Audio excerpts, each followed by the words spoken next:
Okay, good evening everyone. Welcome. It's lovely to be here again. Thank you for coming. And thank you, Judy, for hosting this thing that we've wanted to do for so many years. So some of you know that I met Judy in Mysore and I was teaching chapter 2 of the Gita when that was the first time. Yeah. So I always feel it's a really blessed day when we start, anytime we dive into a yoga text. And so these next 3 Wednesdays we're going to have about 7.5 hours.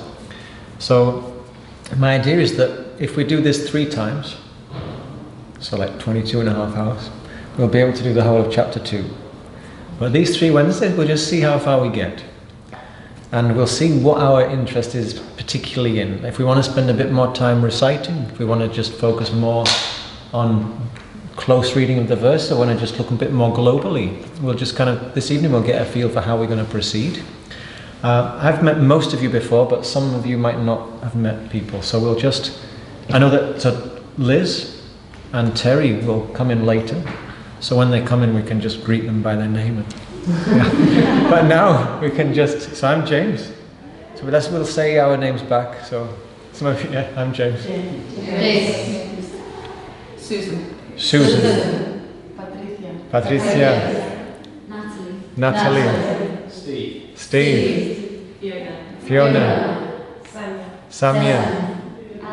Alice. Dagmar. Ty.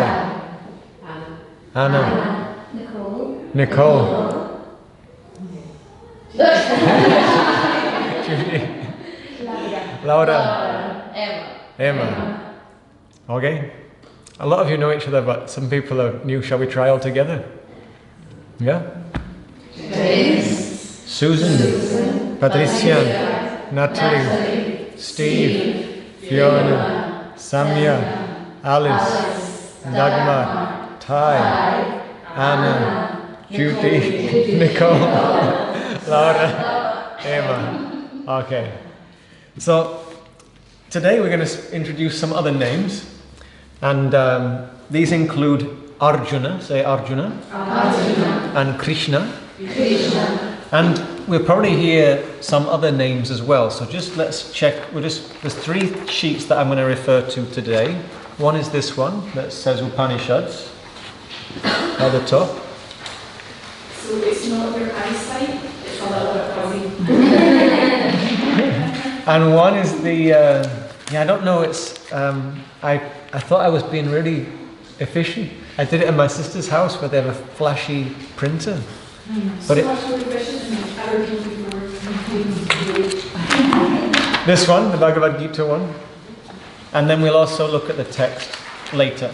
But first, if we just have these 2 to hand, the one that's Gita and the one that says Upanishads, that will be useful. So I think to begin with, let's just we'll sing the mantra Om together 3 times.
And we'll sing an invocation to Ganesha, and then we're going to sing a couple of verses call and response to the Gita and to Krishna, the teacher. So we'll sing the first mantra, Om Ganganapataye Namaha. We'll repeat it 12 times together, and then we'll do these 2 verses, like call and response, part by part. Om Ganganapataye Namaha. Om Ganganapataye Namaha. Om Ganganapataye Namaha. Om Ganganapataye Namaha. Om Ganganapataye Namaha. Om Ganganapataye Namaha. Om Ganganapataye Namaha. Om Ganganapataye Namaha. Om Ganganapataye Namaha. Om Ganganapataye Namaha. Om Ganganapataye Namaha. Om Ganganapataye Namaha. Om Shri Krishnaya Namaha. Twice more. Om Shri Krishnaya Namaha.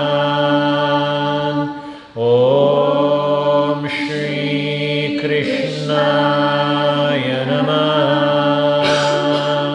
Om together.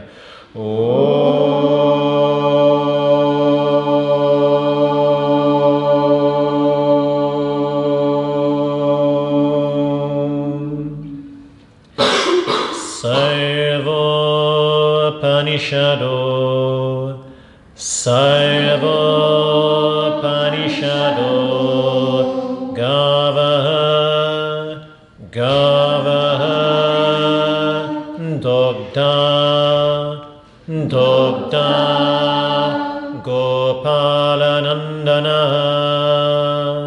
Gopalanandana, Haito Vatsaha, Haito Vatsaha, Sutir Bhokta, Sutir Bhokta, Duktam, Duktam, Gitamritam, Gitamritam, Mahati, Mahati. Once more.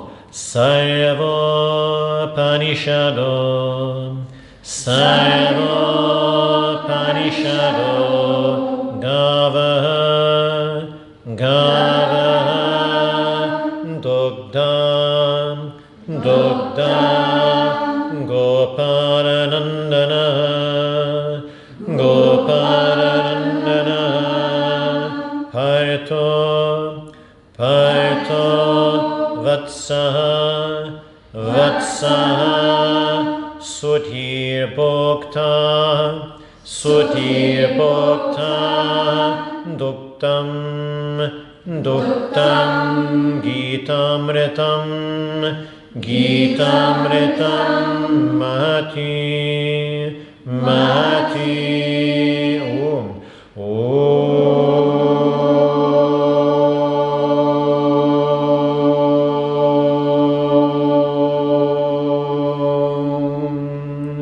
Vasudeva, Vasudeva, Sutandevam, Sutandevam, Kamsachanura, Kamsachanura, Martanam, Martanam, Devaki, Devaki, Paramanandam, Paramanandam, Krishnam, Krishnam, Vanne, Vanne, Jagatgurum, Jagatgurum, Vasudeva Sutam, Vasudeva Sutam, Devam, Devam, Kamsachanura, Kamsachanura,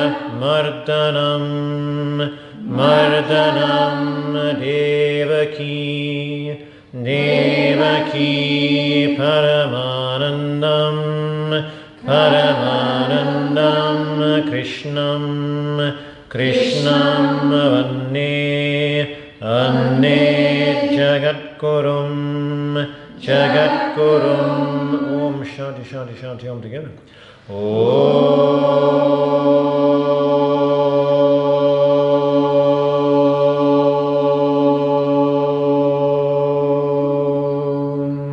Shanti Shanti Shanti.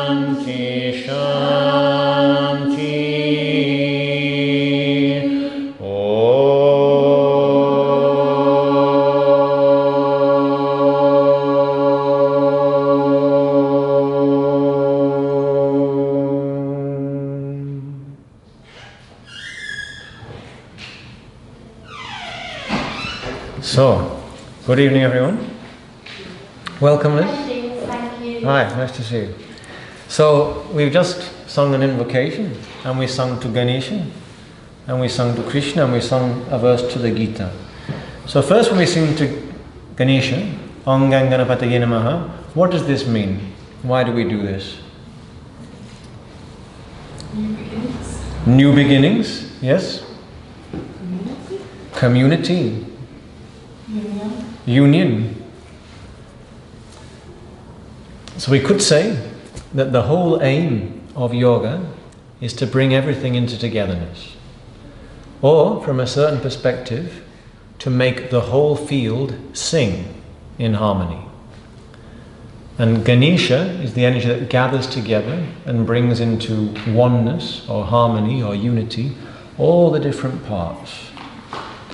And this is what the Gita is all about, you might say. Now, where is the Bhagavad Gita set?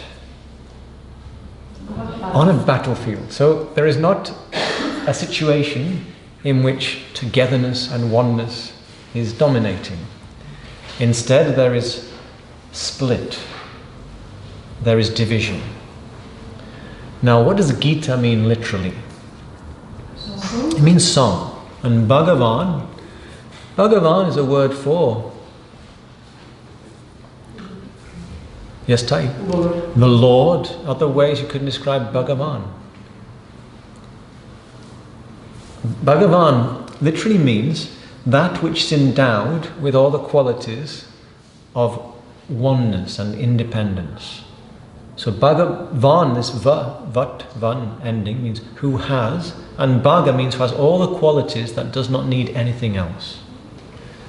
So it's like totality almost. So we could consider Bhagavad Gita as the song of totality, the song of wholeness. So at the beginning, we invite all the parts to be present so they can get gathered into this field of oneness. And then we also sang to Krishna, who is the teacher in the Gita. Shri Krishnaya Namaha, we said. Namaha, I offer myself, I open myself, I bow to the Shri, the glorious energy of Krishna.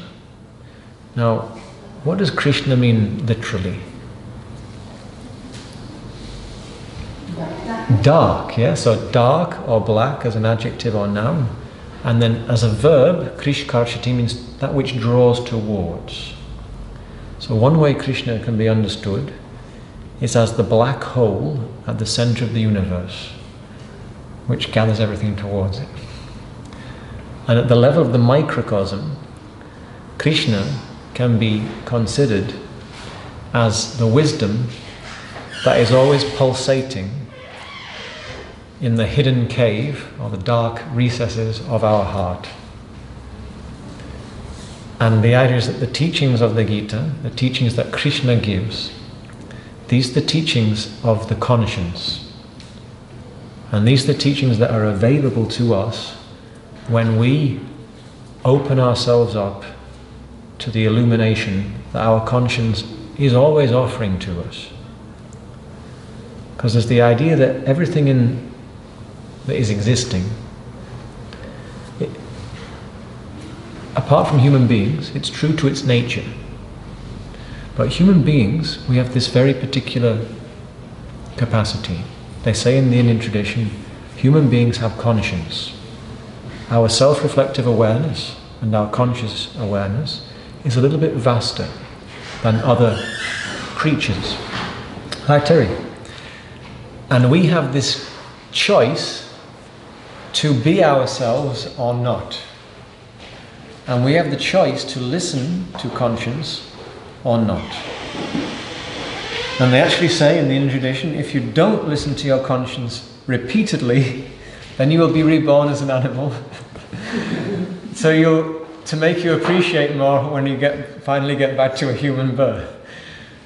But whether that's, whatever we think about that, the idea is when we are human and we have a conscience, it really is an amazing gift. Have you ever been in a situation where you knew what you needed to do, and you don't know how, but you just knew? And you did it, and you just, oh, how did I do that? And have you also been in a situation where you knew what you needed to do, but you didn't, and then afterwards you kind of suffered? Has everybody experienced these two things? Yeah. So, as is often the case in yoga, we have this external teaching. The Gita is an offering to us. But there's the idea, it's a revelation. It's something that has come from somebody or from teachers or an accumulation of teachers who are tuned to this wisdom of conscience. And so sometimes the Gita is considered, often it's considered as an Upanishad. So say Upanishad. Upanishad. So this is the sheet that is the... it's interesting, no, it's almost like an optical illusion, this sheet. Yeah? So, which is quite appropriate, because it's the idea that when we see clearly, we realise the wholeness that we are. And as long as we're in partial fragmentation, we have to keep looking again and again. But on this sheet, it just mentions a few things about the Upanishads. So one thing that's special about the Bhagavad Gita is that it is treasured in every... That might not be, but in every Indian yoga lineage, the Bhagavad Gita is treasured. There are lineages that are within, let's say, the Vedic scheme of things, and there are lineages that are more in the Tantric scheme of things. All of them venerate this text. It might be that there are some yoga people somewhere who don't venerate the Bhagavad Gita, but I've not encountered them. And so the Gita is very special, because it is, we might say, the distillation of a lot of Upanishadic wisdom. Now the Upanishads are associated with a particular body of classical Indian teaching. What am I talking about? The Upanishads are part of a clue.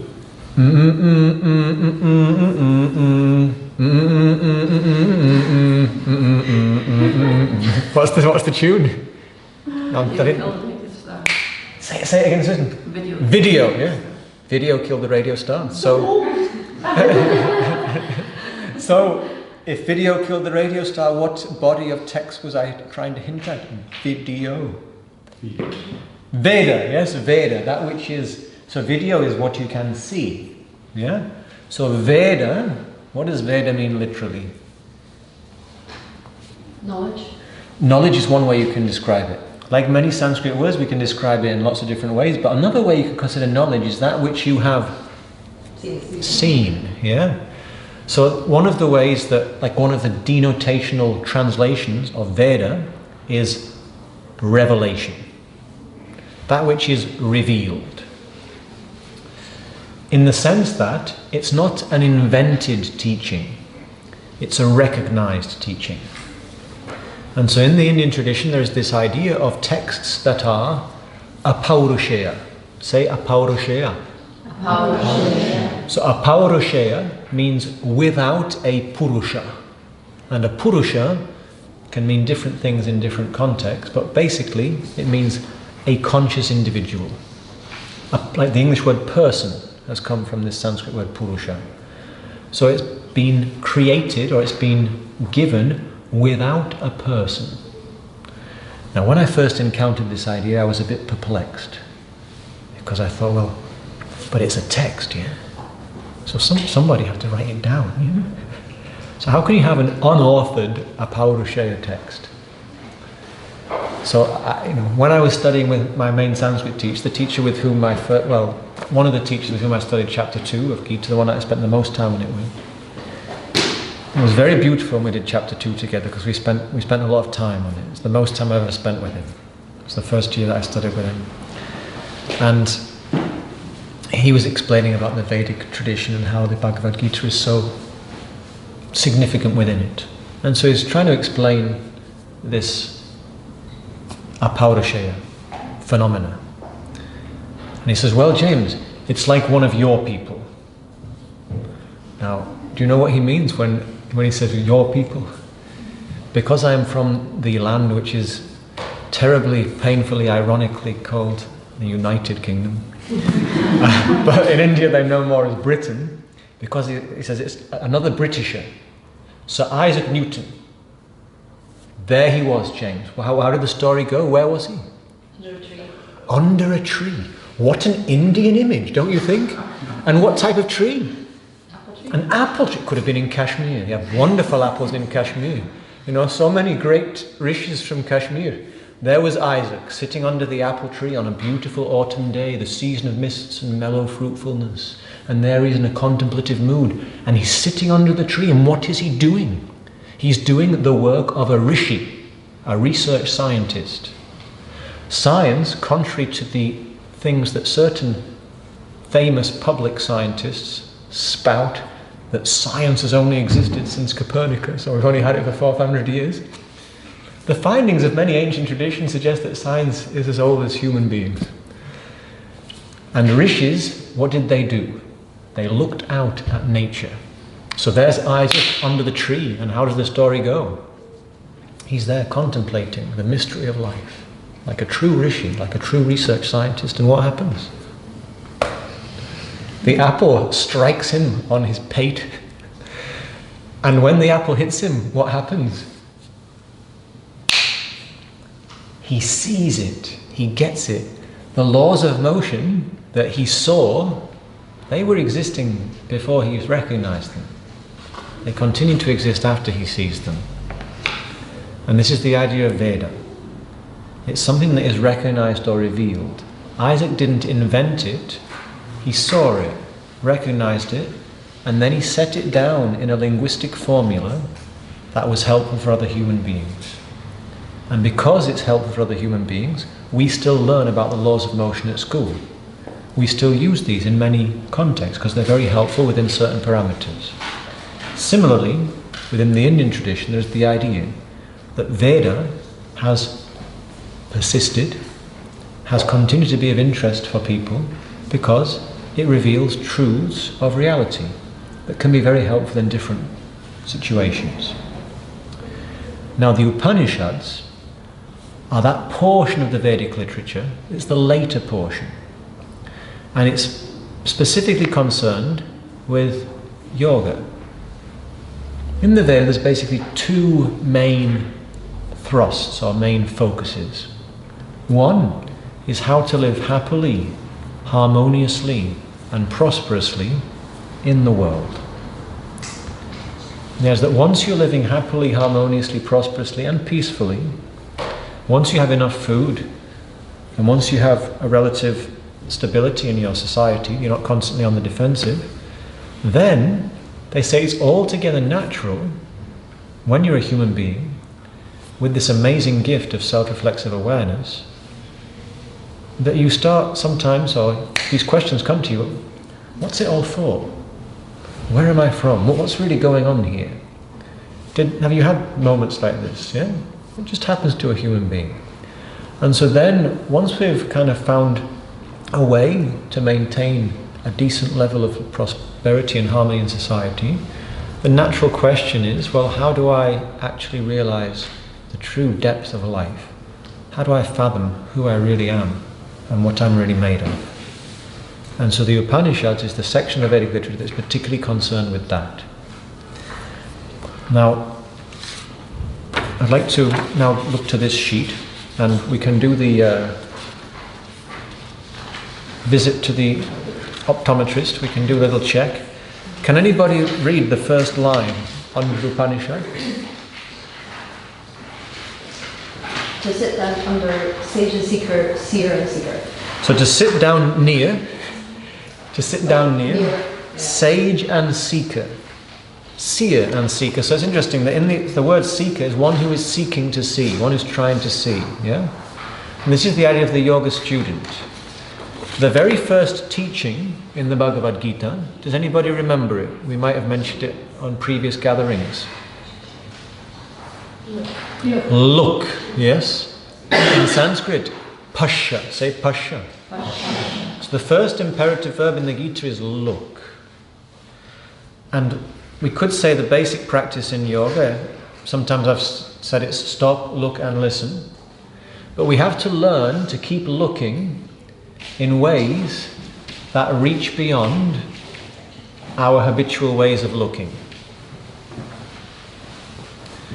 So the yoga practitioner is constantly seeking, constantly looking anew, looking as if with fresh eyes, as if for the first time, with that sense of wonder.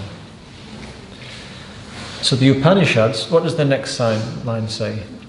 So we're going to sit down near sage and seeker, or seer and seeker.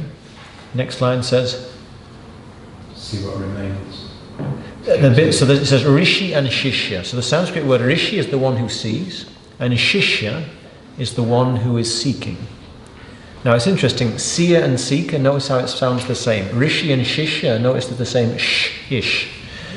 Now the verb shish, it has the sense of that which remains, that which is left. And so the idea is when we look deeply into reality, we're trying to see what remains. We're trying to get to the essence of things. So this is the idea in the Upanishads. To sit near, to sit close, to inquire closely so you can penetrate through to the essence of a thing. Then what does the next line say? To see what remains. After to see what remains, we've got... Yeah, and then... To sit down quietly and observe together. To sit down quietly and observe together. So interestingly, in the Upanishads, not always, but often, the setting is relatively quiet. There are some Upanishads where there's a seer and a seeker having a conversation in a court or in a forest, just having a conversation. So it's always a dialogue in an Upanishad. Some Upanishads are presented slightly differently, but generally speaking, for the most part, the teachings are a conversation. There is somebody asking a question and somebody responding to that. And this we find throughout the old tradition, in the Puranas as well, and in the Gita. So between two or more people who are investigating reality, who are looking deeply into the essence of existence, this type of dialogue is basically the core content of any Upanishad. So I said this is emblematic of the dialogue or the conversation between, what does it say? Purusha and? So yoga encourages us to be in this kind of active, present dialogue and conversation with our experience. Krishna will say in the Gita, one of the most important qualities you need to have to practice is this sense of curiosity, this sense of wonder, this sense of alertness. So the Upanishads, I think we can say, they encode and they enshrine and they represent a spirit of investigation, a sense of wonder and inquiry, and this quality of persistent practice. Now the Upanishads, has anybody read any Upanishads?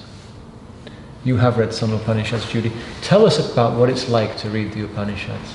You've told me before, so I know... They really have to get to sleep at night. It's tough going. It's tough going, yeah? Now... It doesn't seem on the surface to make a lot of sense. Some of them are really, you can see that Yeah. they make some kind of sense. Yeah. I find a lot of them really just... Yeah, this is not at all unusual. And it's also the Upanishadic Sanskrit is also quite, it's older than, but imagine, does anybody here read research science papers? What happens if you read them after lunch?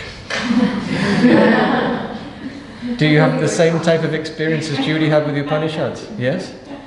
So, if you read, for example, a summary of Isaac Newton's laws of motion, that might be quite clear and easy to follow, yeah? Because that's something that's been distilled. It's very well known. Now, what's happened in the yoga tradition as a system of art and science? Is anybody here a scientist? Or a researcher? Sometimes, yeah? So, these days in so-called modern science, what is the gold standard? If you want to get something, say for example you wanted to get a yoga practice approved for use in the NHS, what would you need to do? You would need to do a trial, and it would need to be evidence-based and peer-review tested, yes? Now the yoga tradition, the findings of the Bhagavad Gita and the Yoga Sutra, they were evidence-based, tested and peer-reviewed over many, many, many generations. So the Indian science of health, Ayurveda for example, and the methodology was peer-reviewed and evidence-based tested over thousands of years. And this is the same with many ancient wisdom traditions. There's so much practical knowledge that has been thoroughly tested. There's a little bit of a renaissance happening. When I was a boy, stinging nettles were things that nasty kids at school would push you into, or things you would go, you'd always be taught to look for the dock leaves. But now what are stinging nettles being remembered as being? Very healthy food, yeah? Natural fertilizer. All these traditional uses, people are remembering them. People found that out over many generations. They found out all these properties by observation. And this is the scientific yoga method. Now the Bhagavad Gita is considered to be so special because the Upanishads already, though they range far and wide, they were also the revelations of individual human beings. And how are we as a species? We're all different, yeah? So the revelations come through individuals, and so they come through in different styles. Some rishis are more like poets. Some write in a more verbose style. Some are very terse. So the Upanishads, they range far and wide. But the findings are already in a stream of yogic development that's been going on for thousands of years. But what happens in the Bhagavad Gita is that all these findings of all these many, many generations of yoga researchers gets condensed and distilled. And so we have this verse, which we've sung twice now, at the bottom of the sheet. So let's do it one more time. Sarvo Panishado Gavaha. Together. Sarvo Panishado Gavaha. Dokta Gopalanandana. Dokta Gopalanandana. Parto Vatsaha Sutir Bhokta. Parto Vatsaha Sutir Bhokta. Doktam Gitamritam Mahati. Doktam Gitamritam Mahati. So this is a verse about the Bhagavad Gita. It's often recited traditionally when you're studying the Gita. So it says, first line, Sarvaha Upanishadaha Gavaha, and that becomes Sarvo Upanishado Gavaha. What is Gavaha?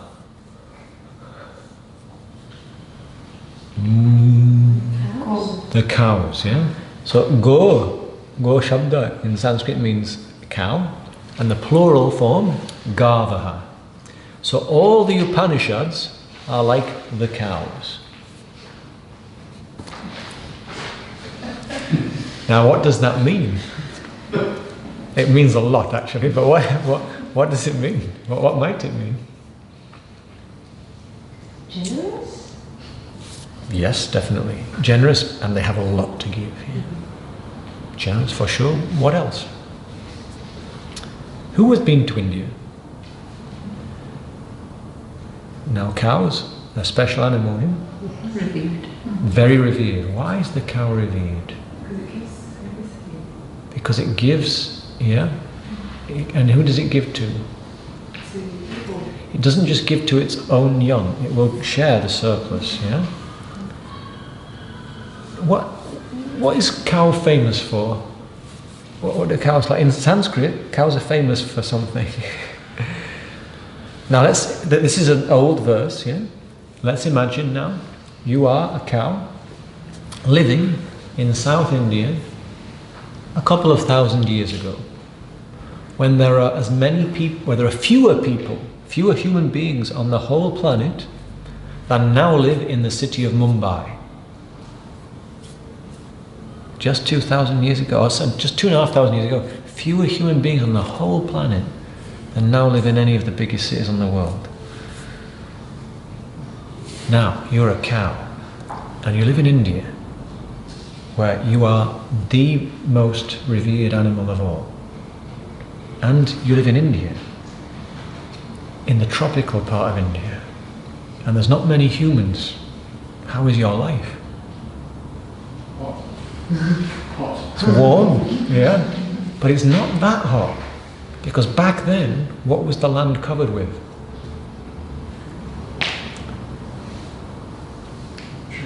Vegetation, yeah. Now in Sanskrit, everything gets kind of defined. Human beings have our distinguishing characteristics, some of which we'll speak more about this weekend, maybe today as well. But the cow, one of the ways a cow is defined, is an animal that moves and consumes. The cow moves and consumes. Does that remind you of any other being you know? A bit like us, yeah? We move, and all the while we're consuming impressions. Through our sense powers, things are coming in and we're consuming them. But the cow, that's the idea, all the way, so it's a ruminant, so it's going along, and it eats as it goes, consumes as it goes.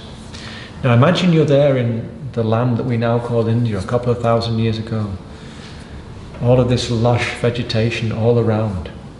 And you're looked after by loving owners. They set you out in the morning with all your brother and sister cows and cousins. What do you do in the day? Do you all stick together? Do you all stay in the same pack? What do you do?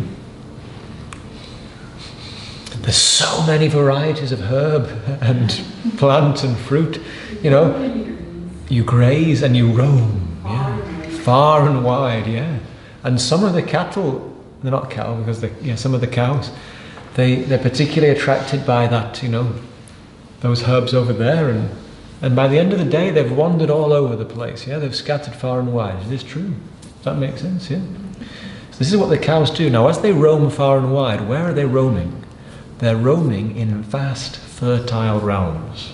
There's so much nourishment in all of that green grass under the bright light of the sunshine. So the cows are able to be extra nourished. So where they roam far and wide, they roam in rich pasture. However, they roam far and wide. So if you want to gather this wisdom and this nourishment that they have gathered and consumed and start to transform, what do we need? You need, so you need a cow herd, yeah? You need a cow herd, an expert with cows, someone who knows how to bring the cows together. And who is this? In the context of the Bhagavad Gita, Krishna. This is Krishna. So, Dogdha means the milker. Gopalanandana is Krishna. But this name of Krishna is so beautiful. Gopalan, Go is cow, Pala is the one that protects. So Gopala, name of Krishna, means the one who protects the cows. The one, just like Ganesha can gather all the members, Gopala can protect and keep all the members in togetherness. But Gopala Nandana means the one that is the joy. So it's Gopala who is also the joy of, now Krishna's father, you could also call him Gopala because he's an expert cowherd.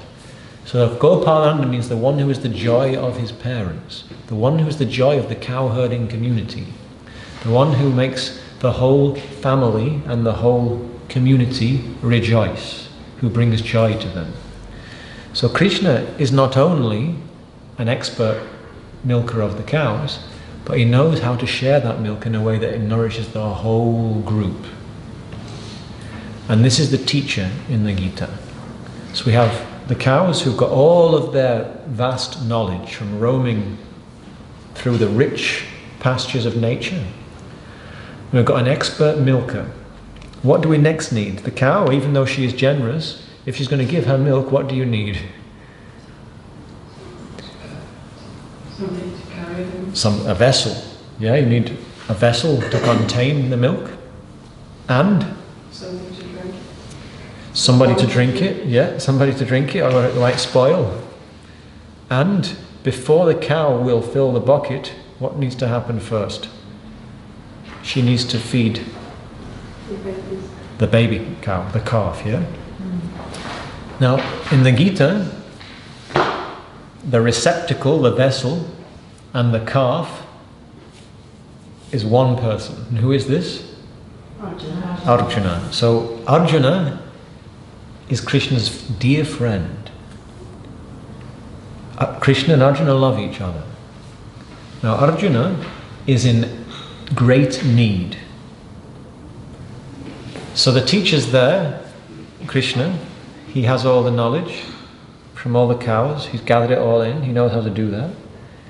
But in order for him to give that knowledge, we have the perfect situation, because the student, Arjuna, is dear to him and is in dire need. And so it brings forth the teaching. And Arjuna is a fit receptacle, a fit vessel to receive the teaching. What makes something a fit vessel to receive the milk? How does the vessel need to be? Empty. Yeah, it needs to have the space to receive. And Arjuna, we'll see probably this evening, he acknowledges, Krishna, I don't know. And when we acknowledge that we don't know, then we create space to let something new come in. So Arjuna knows he does not know, and he's dear to Krishna. Like the mother cow, like the baby cow is dear to her mother, or his mother. And as Samya said, you need somebody to drink it. Sudhir bhoktaha, the enjoyers of the milk, once Arjuna has brought forth the teaching, once the calf has brought forth the milk, then that milk can be shared. Sudhihi, by who? By anybody whose mindset is open to receive it. By anybody who is genuinely interested. By anybody who's willing to make themselves into a vessel to receive this teaching.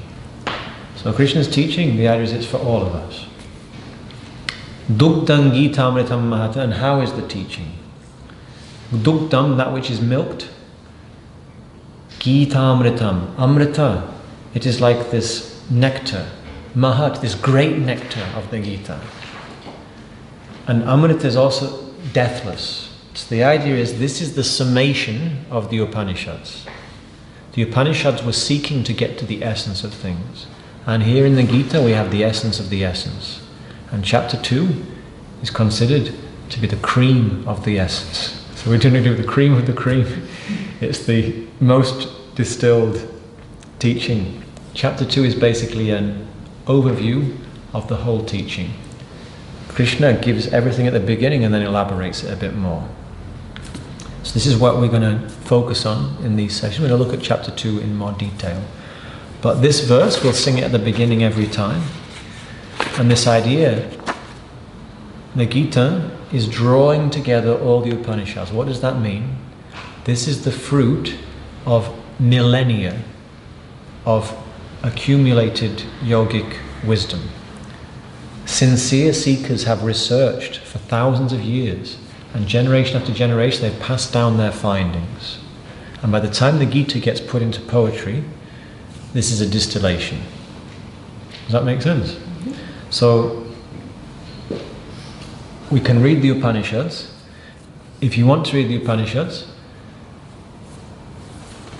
it takes a long time.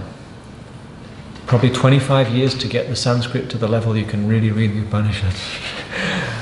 But just if we get some translations, some of them are really long, and some of them are quite hard. But in the Gita, Krishna has distilled it. So my teacher said, read the Gita. And I agree with, I agree. I've not read all the Upanishads by any means. I have looked at some of them and read sections of them. And some of them are, very, there's also a whole,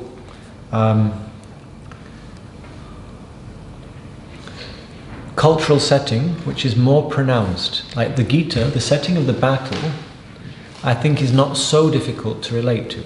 We'll talk more about this soon. But the setting of the Gita is very similar to archetypal settings in mythology from every continent.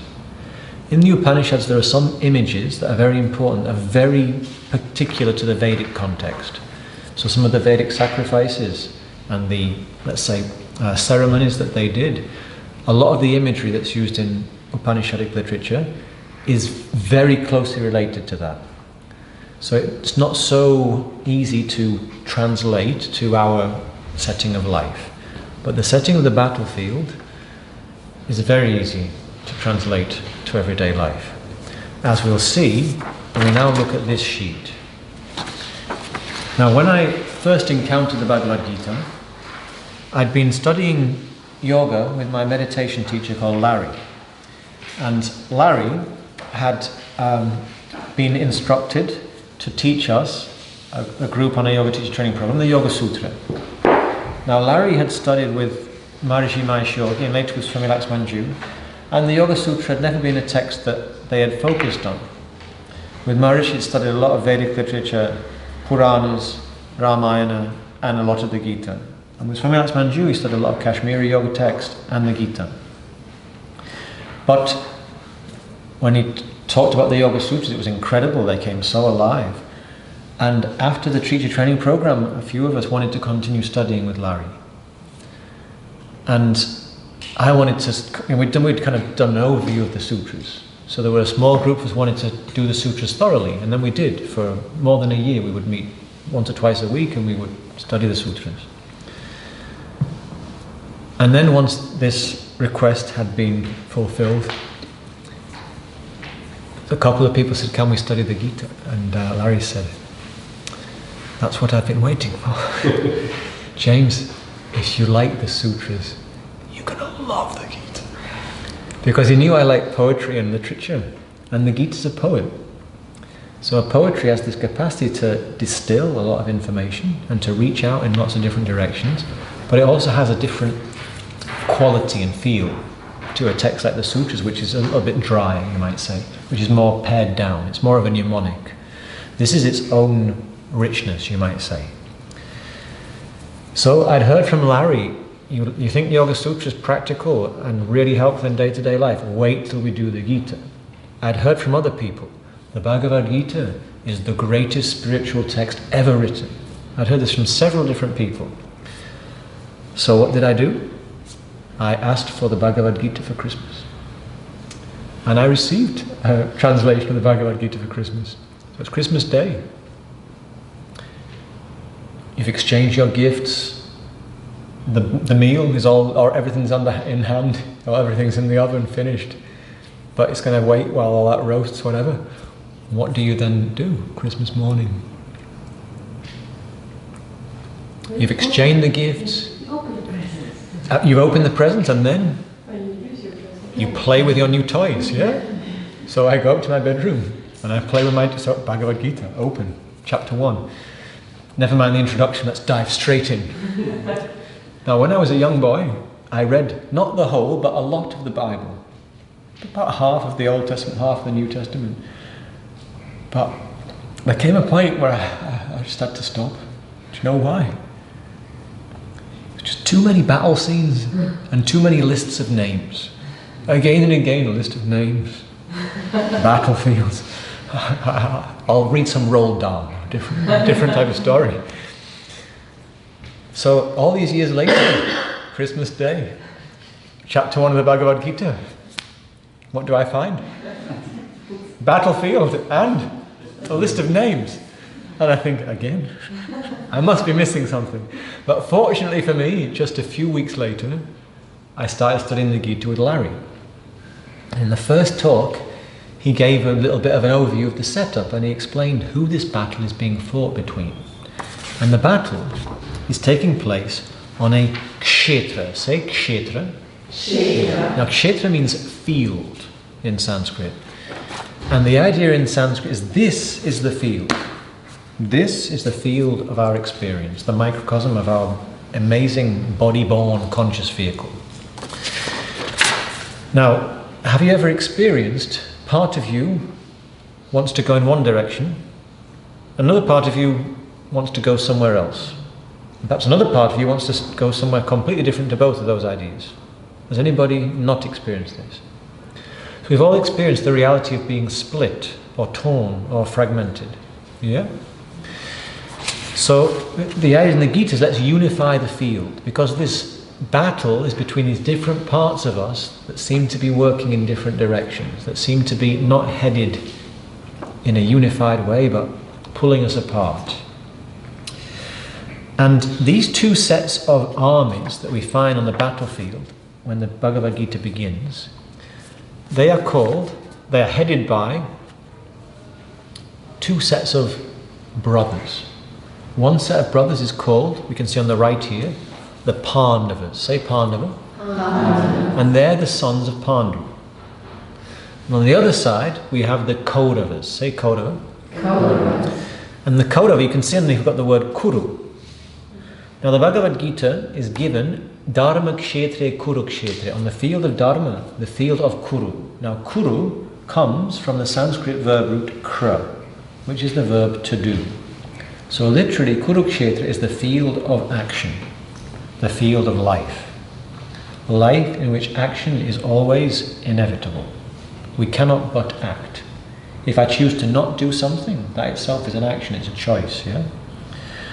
So where is the Bhagavad Gita set? It's set here. And these two sets of brothers, they're also related. Do you know the relationship between them? They're cousins, yeah? And they all grew up together. There was a certain period where the Pandavas were off in the forest, but for a significant part of their youth, they all grew up together. So what does this tell us? They all grew in the same field. So who are the Pandavas and the Kauravas? They are not characters in some ancient Indian story.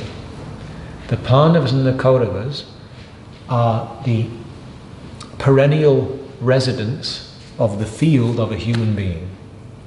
And the Pandavas, Pandu means clear.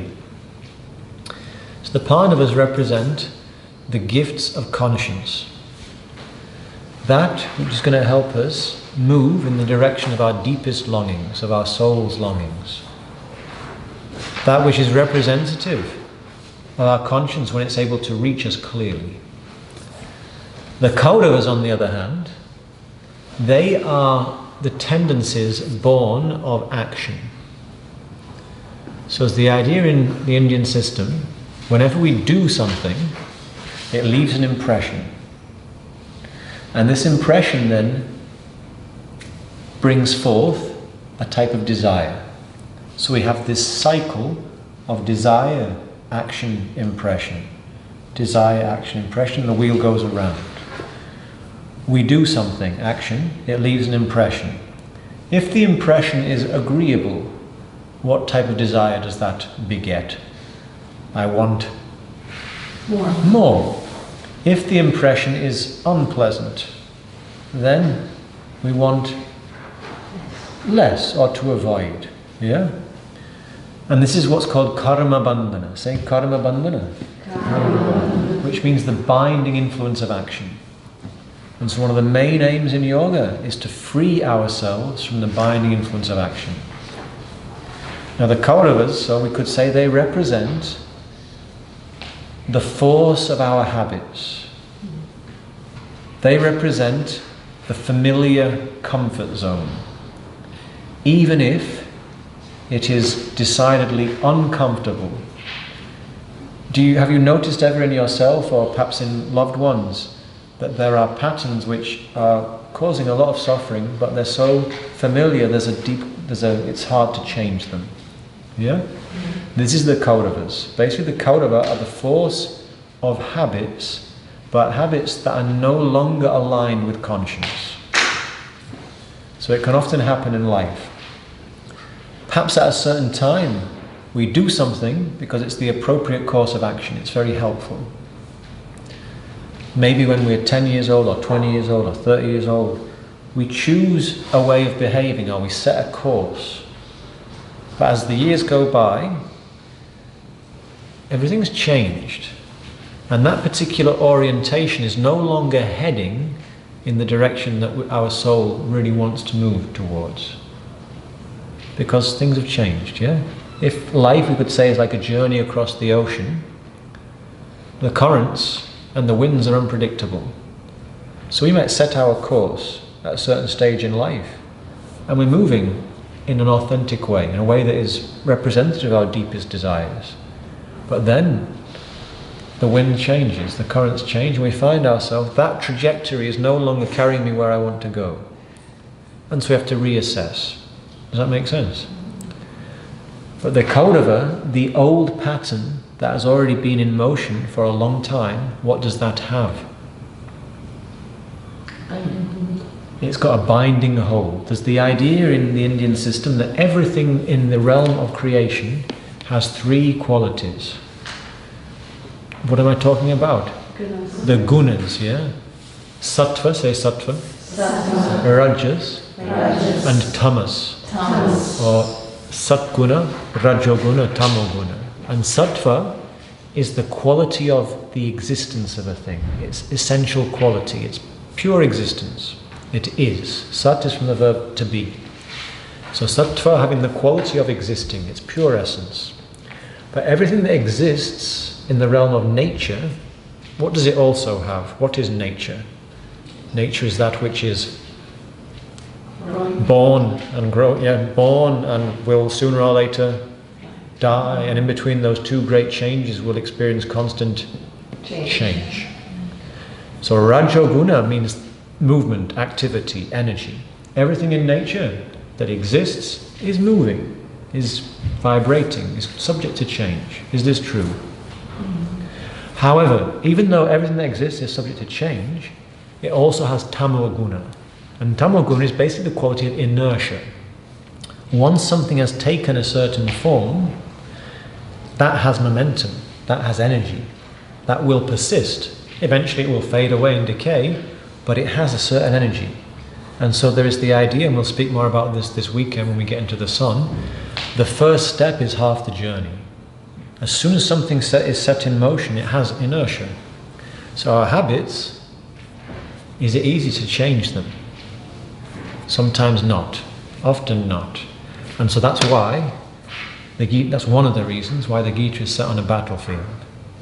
Because if we have habits that are no longer serving us, but those habits have been living within us for a long time, the work of harmonizing the field is going to require some struggle. It's going to require some significant effort. Krishna is very clear about this in the Gita. We're going to come to these verses, not today, but next week or the week after for sure. Just like Patanjali says, right at the beginning, yoga practice is the effort, the strong, engaged effort to foster steadiness. Krishna says the same.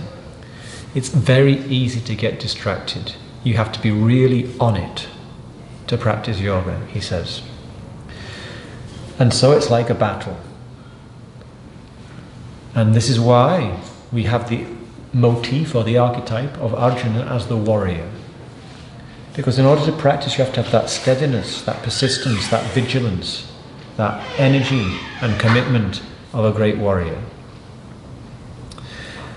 Now, while we have this sheet in front of us, we might as well just look a little bit more about who the Kauravas and the Pandavas are. So we mentioned that the Kauravas, they are these forces that are the result or the culmination of our habits and our previous actions. And the Sanskrit name is interesting. Say Duryodhana. Duryodhana. This means the one that is difficult to overcome in battle. He's also known Suyodhana, the one who can fight very well. This is our accumulated habits, not easy to overcome. So the name is flagging it up. This yoga business, despite what may be portrayed in various Instagram accounts, is not all a walk in the rosy park. Rather, yoga is actually sometimes really hard work. It is its own reward. So it's not like a terrible struggle and toil, but it will demand real courage and real commitment. The Pandavas, all of their names are very interesting. And also the background of the Pandavas is very interesting. Because the Pandavas are actually, though they're named after their father Pandu, they are each the sons of gods. Okay? So the forces of the conscience are described as the sons of gods. Now what does that mean? There is the idea in the Indian system that this field, this bodily vehicle, is divine because it has divine gifts. The powers that help us see and experience, they're divine in that sense. There is that our sense powers and our bodily powers, the powers to express. Let's stand up and we'll do a little exercise to help us remember the 5 action powers, the divine powers of our birth as a human being. So we have the 5 sense powers, yeah? What are they? Do you remember the Sanskrit words? Shrotra. The sense power, tvak. Chakshu. Jihva. Grana. So these are the powers of our senses. But there are 5 powers of action. And these are, we're going to do a gesture to help us remember them. I have to make up a gesture. So Vak, say Vak. Vak. Vak. Vak. Vak. Vak. What is Vak? Speech. Speech, and not only speech, but also the whole realm of expression and communication. So we'll do Vak. Vak. Very good. Second of the Karmendriya, the powers of action, is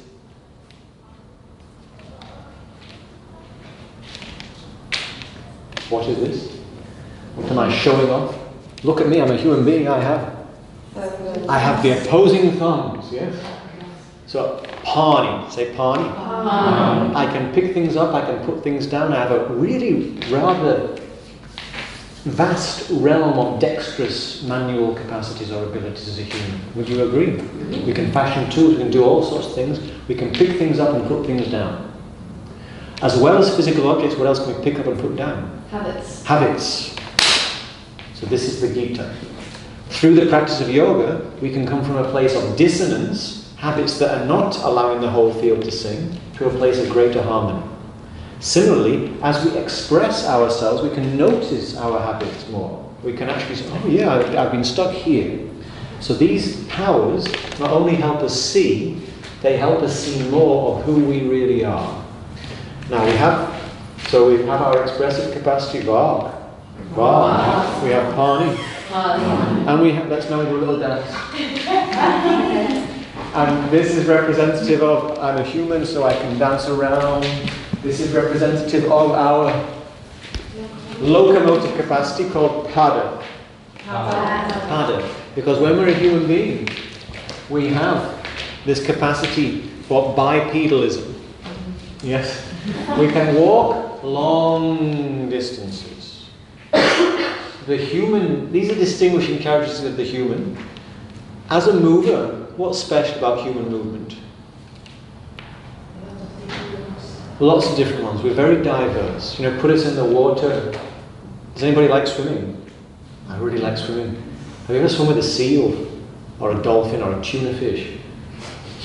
When you swim next to a tuna fish, you think, wow, I'm really slow. Yeah. But if the tuna fish comes on the land, we probably do a little bit better in the sea than the tuna does on the land. Yeah? So we're able to do a lot of things reasonably well, and we can go long distances. Now the yoga practice is a long distance, long duration affair. So we can move in lots of different ways, and we can keep moving a long time. And we have to keep moving because this is made of things that like to move. Yeah? And we also have the, which capacity is this? The excretion. This is payu. Say payu. Payu. I notice nobody wants to copy that one. Payu. Payu. And then we have, what is this? Creation, growing. We have the recreational, procreational, creative capacities. We have these 5 things. And we have the 5 sense powers. So we have these 10 powers that are considered to be devata. They're said to be divine. So the idea is we could say that the Pandava capacities, the sons of gods, are the capacities within us that are, let's say, the fruits of our divine birth, in the sense that we are conscious creatures. We are creatures who have conscience and conscious awareness. And so from a certain perspective you could say we have a divine capacity. Does that sound reasonable? Yeah. Now the particular gods who gave us the Pandavas, there is a beautiful backstory to the Gita, which we could spend today talking about, but I think we're going to accelerate. If you would like to see that story, you can watch it online on Yoga Anytime. There is a Mahābhārata, there's a Gita background in a Mahābhārata video. I like to tell the Mahābhārata story. We may get into it as we go, but today I'd like to start the verses. So basically, there's another important thing to mention here. These Pandavas and these Kauravas, they're cousins, yeah? So they come from the same family. And the reason that there is a war is because way back, their forefathers were not able to provide heirs. The line got broken somehow. From one generation to the next, there was not a smooth passage of wisdom and knowledge and harmony. Things did not get passed on very well. And there was a situation in which there was no heir to the throne. And both brothers, Pandu and his brother, who was called Dhritarashtra, who was the father of the Kauravas, neither of them had much luck generating any offspring. And this created this backstory to the Gita. However, one of Pandu's wives, she had the gift of being able to summon a god to have a child by him, which she did. And when it happened, the first one who has watched that video on Yoga Anytime? Okay, so you know the story, yeah? Who has no background to the Mahābhārata at all? So it might be worthwhile just going a little bit into this background. So the Mahābhārata is one of the great epics in the Indian tradition, and the Gita is in the middle of it. The Mahābhārata is so vast, they say if it's not in the Mahābhārata, you don't find it in life. Quite a grand claim, yeah? But in the middle, we have the Gita. And the main story in the Mahābhārata is this battle between these two sets of cousins. So going back a couple of generations, there were some brothers in this household, this royal household, who got killed before their wives were pregnant. And their older brother, who was this absolutely terribly fearsome warrior called Bhishma, means the one of terrible vow. Bhishma had said he would never have children and he would never marry. And he'd already made this vow. Him and his brothers go off to fight. Bhishma is completely invincible, but his brothers perish and there's no heir to the throne. When there's no heir to the throne in India, what does this mean? It's a problem. It's a terrible problem, and the king and queen are very worried. They try everything they possibly can. Nothing doing. However, in this circumstance, in Indian law, there are certain clauses you can turn to in such a situation. And the idea is you can call on a pure-hearted brahmana to provide the seed. Now the queen, she is a distant relative of Bhagavan Vyasa. Say Vyasa. Yes. Vyasa is the compiler in the Sanskrit literary tradition, and he actually set out the whole Mahābhārata. But Vyasa is a great rishi, a great sage. And Vyasa, in the Indian tradition, there are all of these texts that are attributed to Vyasa. The Mahābhārata, he commented on the Yoga Sutra, he commented on all sorts of texts, the Puranas, he compiled most of them. Vyasa has seemed to have been showing up time and again through the millennia. There are various explanations for this. One is that Vyasa is just a name that an Indian person gives to a text for two reasons. One, to give it some kudos. If Vyasa has compiled it, it must be worth looking at. Two, to avoid taking praise for that which is not your creation. Because in contradistinction to the trend now, people like to own and trademark things. Back in the day, the rishis recognized, this is not my creation. This has come to me because of grace and because of the work of those who've gone before me. So rather than try to claim ownership for something that I'm not the owner of, let me just say it's Vyasa. However, there is another explanation from within the yoga tradition. And the idea is that Vyasa is a Maharishi. His vision, his recognition of the laws of nature have penetrated so deeply that Vyasa is no longer limited by time or place.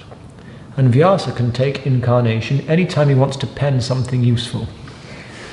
Or Vyasa is just one of these ancient rishis. He has mastered pranayama, so he can breathe once a day or once a year, for example, and live a long, long time. Because there is this idea of, why do you want to live a long time? There are these. Have you heard of these rishis who live thousands of years? The idea is that once you come to that state of realization, there's the kind of like the Bodhisattva tradition. Some of the rishis just feel this compassion for humanity or for the biosphere overwhelming, and they realize in order to continue the work of helping human beings recognize their fullness, it will be very helpful if some of us stuck around for a much longer period to do in-depth research and to provide teachings that can be useful down the ages. And so some rishis have done this. This is all to say, Vyasa, very powerful rishi, and very ancient rishi. The queen puts out the call to Vyasa. He hears it, and being Vyasa, somehow he makes his way to the palace, and he says, "Cousin, why do you call?" And she explains the situation. There is a royal family with no heir. The husbands of the young princesses have been killed in battle. These two beautiful young youths, dead. Their beautiful young princesses bereft, and the whole kingdom in jeopardy because there's no heir. And so the queen says, "Vyasa, would you be so kind?" What is she asking him to do? To impregnate the eldest of the crown princesses with some seed worthy of a king. Vyasa says, "Very well." Now, these two princesses, they're still teenagers. What type of men or boys do teenagers tend to like? Bad boys. They do tend to like bad boys.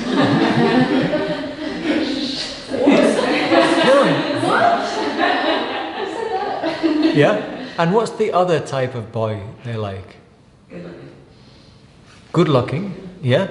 But what type of look do teenage girls tend... If you go to a teenage girl's bedroom and she has posters of a man on her wall, some might have Kurt Cobain or Bad Boy, whatever, but what is perhaps most common? What type of look? Young? The young look, yeah, like the boy band look. How do they look? Happy. They look healthy for sure, yeah. They look healthy, but they also kind of look androgynous a little bit, yeah. They're pretty. They have smooth skin. They don't have a beard down to their ankles, yeah. They don't have dreadlocks. They're very clean look, like fresh, yes. Is this true? Yes. Now these princesses, they've grown up in the court, yes? And those young princes they were betrothed to, they're also court princes. So they have the young, the glowing young skin and the plump young body. And that's the type of boy the girls have always imagined they're going to be with, yes? What does Vyasa look like? First of all, Vyasa is a very imposing figure. He's very tall. What is his skin like? Does he have the fresh-faced? No, what's his skin like? Tree bark, leather, yeah? It's really dark, like deep bronze, because he lives in the forest. And he's lived in the forest for thousands of years. Those young princes, the princes have grown up around, how do they smell? Fragrant. Like sandalwood, yes, like all the finest Indian unctuants and ointments and preparations. And what do they wear? Silk. Gold and silk, yes. What does Vyasa smell like? Vyasa smells like the forest. And what does he wear?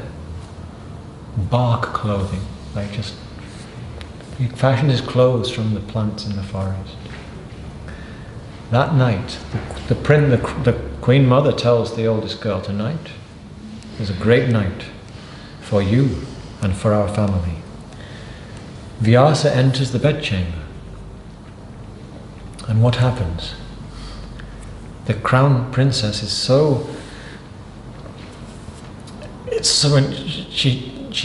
she closes her eyes throughout the whole procedure.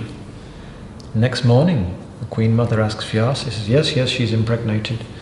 However, she kept her eyes closed the whole time. The boy will be blind. And the Queen Mother, Vyasa, there cannot be a blind king. There's never been a blind king. We have to do something about it. She has a sister. Now, Vyasa's a sage. This is not how he likes to spend his evenings. I thought that might get a laugh, but anyway. But she's like, please, Vyasa. So he's like, okay, very well, for your family, I'll do it. Now, elder sister talks to younger sister. Who else talks to younger sister? Queen Mother. Queen Mother says to younger sister, your elder sister's failed. The future of the kingdom rests on you. Now, you keep your eyes open. I'm going to tell you what you need to do.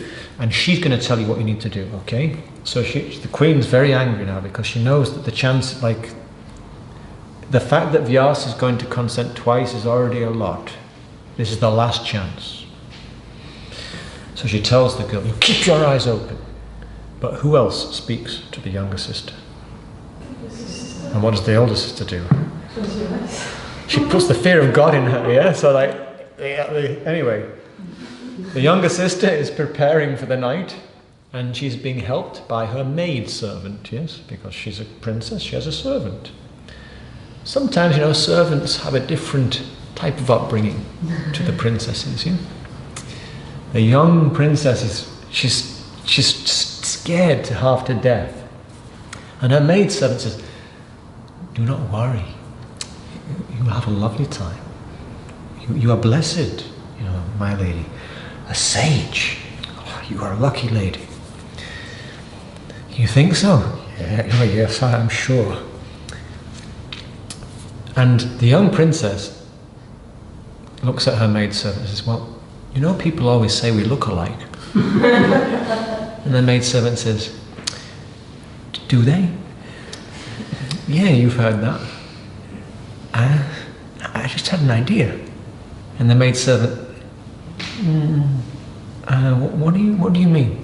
Well, you could go instead of me. You know, like, it seems you know about these things, and you could do a proper job. And the maidservant's like, but I would be taking a risk, you know. And so the princess removes some of her gold and says, it wouldn't be such a big risk, would it? Silk sari. And the maidservant's like, go on then. So anyway, that evening, Vyasa comes into the bedchamber, has rather a different experience. Next morning, the queen says, well, how did it go? And Vyasa says, well, the younger daughter is of quite different temperament to her older sister. Yeah, she gave herself to it with full abandon. The child will be very healthy and very wise. So I think, great, but the queen is suspicious. She's like, this doesn't sound like the timid little sister I know. So she confronts the young princess, and in the face of the terribly intimidating queen mother, the young princess cannot keep the secret, and she admits what she has done. Vyasa, so the queen says, one more time, please. So Vyasa says, okay. And so the queen mother says, tonight I will come into the room with you. I will exit as soon as Vyasa is there, and you will keep your eyes open. And the young sister says, very well, and she does keep her eyes open. But in the morning, the queen mother says, well, and Vyasa says, yes, impregnated for the third time. However, she did keep her eyes open, but her eyes were open and she was like pale. She was like a frightened ghost. And the child will be born with this rare skin disorder, like an albino. He will be pale, and hence he'll be called Pandu. So, we have Pandu, and we also have Dhritarashtra, the blind king. Now Pandu becomes the king because he has vision. But while he's king, he gets cursed. And the curse goes that if he touches either of his wives, he will burn to death instantaneously. And so Pandu at this point, having ruled relatively well for some time, thinks, well, I better go off to the forest. If I stay in the court, I won't be able to resist touching my wives. The wives, being dutiful, follow him into the forest. Dhritarashtra, meantime, with his wife, they also don't have any children. This recurring theme. Now, in the forest, Pandu and his wives, one day they're saying, it's actually really quite nice in the forest, yeah, but it is too bad we never managed to have children. And one of Pandu's wives said, well, you know, actually, when I was a child, one time the Rishi Durvasa came to my father's palace. Have you heard of the Rishi Durvasa? Rishi Durvasa. Now we've heard of Vyasa, yeah? Rishi Durvasa is another very powerful sage. Does anybody know where that sound's coming from? No? Yeah. Oh, it's out there. Wow, it's a loud ring. Wow. Now, Rishi Durvasa, it's rather ironic that the phone went when we mentioned Rishi Durvasa. Rishi Durvasa is very easily irritated. And if Rishi Durvasa is giving a teaching and this happens, he might just lose his rag. Yeah? Rishi Durvasa is a great devotee of Lord Shiva, and like Shiva, he is easily pleased. He's very kind, but he's also easily offended. Now, Rishi Durvasa visited the palace of Kunti, she's called, of Kunti's father. And when Rishi Durvasa came, the king was concerned because he knew if Rishi Durvasa visits and he's happy, it's fantastic for the whole kingdom. But if he visits and we don't treat him properly, it could be disaster. So he needs somebody to look after him. His daughter is very smart. She's got very high emotional intelligence. So he deputes her to look after the visiting sage, who's very happy with the way that she looks after him and his entourage. When he's leaving, he says, "My child, I want to give you a boon." And she says, "Serving you, I have everything I want." And Rishi Durvasa says, "No, I insist. Come here. I'm going to give you a boon. I'm going to give you a mantra. You can use this mantra, and with it you can summon any god, and you can have a child with him. Okay?" "Yes, my lord." She receives the mantra. She's 13, 14 years old. When she receives the mantra, what happens in her mind? You're a teenager, you've just been given this mantra. You can summon a god and have a child with him. You're a 13, 14-year-old girl. What's happening in your mind? Try it. You've got to try it, yeah. It's like, how can you resist a god? Yeah. So anyway, one day she's there in the palace, and mum and dad are busy on official royal business, and she's kind of alone. She walks out into her garden. Today's the day. She goes beyond the garden into the woods. She goes beyond the woods into the hills and the forests.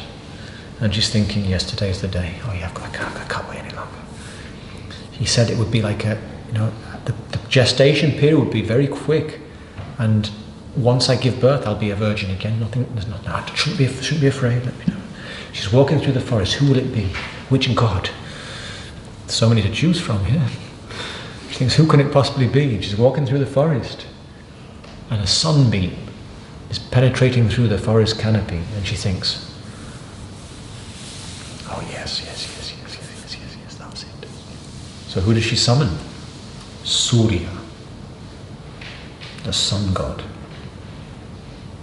And he appears in his magnificent golden form. And she is never the same again. And she does fall pregnant. And somehow, it always happens like this, nobody notices. And on the day when she needs to deliver, nobody notices, and she's able to walk down to a river, do it all by herself, cut the cord, clean herself up. It's miraculous, she's become a virgin again. And then she puts the baby in a reed basket and floats him down the river, blessing him.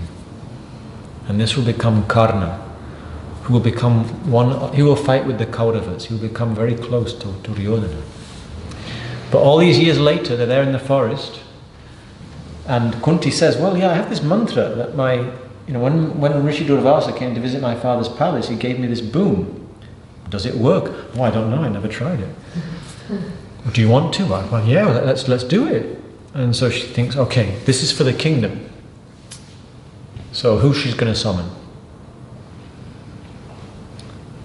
It's for the kingdom, it's for the good of the whole country. Indra? Not Indra, she summons Dharma, the god of law, the god of justice, the god of righteousness. And she gives birth to Yudhishthira. And this is the eldest of the Pandavas. And this is the idea, Yudhishthira is the one that's steady. The son of Dharma, the one that knows what's right. So this is the idea of your conscience. This part of ourselves that knows what's right. They have a child. Fantastic. What could be better than having a child? Having two. So it worked. Shall we try again? Yeah, why not? Let's see. Now she hasn't let on yet. Rishi Durvasa said, you can use this mantra 5 times. She didn't mention that detail. Anyway, this time, royal duty done. She's got the god of law. They've got Yudhishthira. This time she thinks, now I can cut loose a little bit. She walks up into the hills, and who does she feel like she's going to summon you? She walks up into the higher hills. It's more exposed, and what does she feel as she goes up into the mountains? It's windy up there, and she thinks, yes, let me do it. And who does she summon? Vayu, the god of wind. Can you imagine? So he comes, and then she gives birth to Bhima. Say Bhima. And Bhima becomes the strongest man in creation. Now the idea is, we are also children of the wind, because we are children of prana. We don't exist without the prana, the life force. And the idea is that Bhima represents the power that is at our disposal when we tune the life force, when we bring ourselves into Atwanement, when we bring ourselves into yoga, we too can be stronger than we would ever imagine. It says that Yudhishthira and Bhima, they're parts of us. So she's summoned two, it's gone very well. Next time, she's, oh, let's roll the dice again, let's do this. And this time, who does she summon? Indra, the king of heaven. God of the thunderbolts and the rains. She gives birth to Arjuna. So now, she has 3 beautiful sons. How does the other wife feel? So the elder wife's there with 3 sons. The curse is nothing to do with her. And there she is, childless, and her husband can't touch her. This is the Sanskrit dance gesture for kinnaha. Kinnaha, can you guess what kinnaha means? Been a bit fed up, yeah, a bit bored. She's not very happy. And she lets this be known, and then Kunti says to her, oh, I could teach you the mantra. But it can only be used one more time. Oh, now you tell us. Now there's only one you tell me. Yeah. But she's also, she's a smart person. Who does she summon? The Ashwin twins. So she gets 2 for the price of 1, if you like. And these are the celestial physicians. And these represent these capacities we have to heal ourselves and to keep ourselves healthy and hale and whole. And they're called Nakula and Sahadeva. Now Nakula in Sanskrit means mongoose. And as soon as you say mongoose in Sanskrit, it connotes the snake and the mouse. These eternal enemies. But as the Nakula knows how to protect itself from the venom of the snake. And there's that you as a human being, we as human beings, we know how to protect ourselves from danger. We have this capacity. Also, Sahadeva literally means with the gods. Krishna goes on to say in the 3rd chapter, with human beings, at the same time human beings emerged this quality of yajna, which means to do something with self-reflexive awareness. So not only do we have an intuitive sense of what is for our own good, what will keep us safe, we have that 6th sense to avoid danger, but also all those divine powers of our senses and our action powers, when we pay attention to them, they can refine that and make it even stronger. Does that make sense? So this is the Pandavas. That is that these qualities, they are in us. These are the forces, we might say, that are always at our disposal to help us move in the direction of unity. However, the inertia of the Kauravas can be hard to overcome. But the idea is you never need to lose heart, because these qualities are always in us. The gifts of conscience never die. As long as our heart is beating with the idea they are there. And so Krishna is going to exhort us to tune in to these gifts. Does that make sense? So, in the story, the Pandavas come back to the court, and now there are a load of the other. Dhritarashtra also couldn't have children. They did some really full-on black magic affair, and they gave birth to this absolute monstrous thing, which they cut up into 99 pieces and gestated in jars for 9 months. And as the babies emerged, jackals were howling and bats fell from the sky, and everybody said, abort these fetuses. But the parents, they waited so long, they said, no, no, no. And this was Duryodhana. Duryodhana and his brothers have grown up at court. The Pandavas are off in the forest, everybody's forgotten about them. Duryodhana is the eldest son, what does he expect? He's the son of the regent who's acting as king. What does he expect? I'm going to be king. He's the kind of crown prince. And then when they're teenagers, Pandu touches his wife, he dies, she follows him into the fire. The young wife follows him into the fire, and then Kunti, the mother of the first 3 and foster mother of all 5, takes them back to the court. So now you had Duryodhana lording it, and then all of a sudden 5 cousins come back into town. And who are these 5 cousins? They're the sons of gods. And Yudhishthira is the eldest son of Pandu, who was the king before the exile. How's Duryodhana feeling? He's not happy. He tries to kill them many, many times. Real bad blood, you could say. It goes on for a long time. He keeps trying to kill them. Things escalate. And one of the things that escalates is he's tried to kill them many, many times. And then his father says, enough. Your enmity, I can see, you're never going to get over it. Let's do like this. Let's just split the kingdom. And Duryodhana says, Father, how can you say this? All my life I've been getting ready to succeed you. And you want to give half of it to them. And then his father says, my son, I will give them half the kingdom, but which part will I give them? You will have Hastinapura, which is his city. They will have the desert. And then they they cackle like evil people in a pantomime. And Duryodhana thinks, okay, I can accept this. But guess what happens then? Yudhishthira, the one who is steady in difficult situations, they move to the desert. And this is what they say in the Mahābhārata. When humans live in dharma, the wastelands become fertile. When humans live in adharma, the fertile ground becomes desert. So what happens? Yudhishthira, son of Dharma, and his brothers, they go to the desert, and before very long the desert is a thriving fertile realm and loads of people are moving there and they're very wealthy and everybody's doing really, really well. They invite their cousins to visit. Duryodhana sees the palace they built and the rich farmland and the happy citizens. He burns with jealousy. And even more than before, and so he's plotting to somehow eradicate them. He can't think of a way to do it because they're so powerful and they're so established in dharma. What could he possibly do? So he thinks, Yudhishthira, he plays by the rules. When a king is invited to play dice, he should accept. So he invites Yudhishthira to gamble. And Yudhishthira agrees.